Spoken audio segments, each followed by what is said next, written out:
أرض المعاد الحقيقية في اليمن وليس هون. بيقولوا إن النبي موسى طلع جبل نيبو في الأردن وبص على أرض الميعاد، بس فين الدليل؟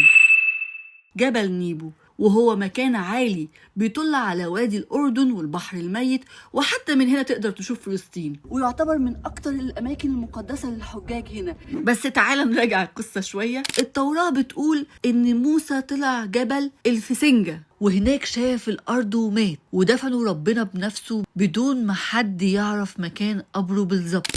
وهذا المكان صار عبارة عن خرابي لغاية 1933 لما أجوا الفرنسيسكان واشتروا المحل هذا، الجبل هذا من واحد البدوان هنا ب 500 باوند، كانت زي 5 ملايين، وعادوا البناء، لكن ما لقوا أي شيء يثبت أنه سيدنا موسى اندفن هون.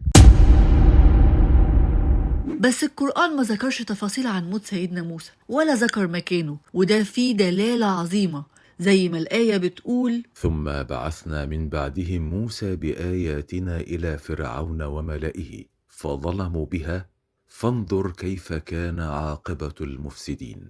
وتعتبر الأدلة التاريخية والأثرية إن في بقايا كنيسة بيزنطية من القرن الرابع اتبنت هنا تخليدا لذكرى موسى، بس اتهدت بسبب الزلزال ورجعوا لبنوها تاني بنفس الطراز بالظبط. والمكان فيه لوحات فسيفساء بتصور قصص دينية. بس في الجهة التانية في باحثين بيقولوا إن القصة دي مش أصلها الأردن خالص، وإنها في اليمن، والحقيقة لسه لحد النهاردة فعلا ما نعرفهاش. بس المؤكد إن جبل نيبو بقى مكان رمزي ضخم، سواء كان هو الجبل الحقيقي ولا لأ.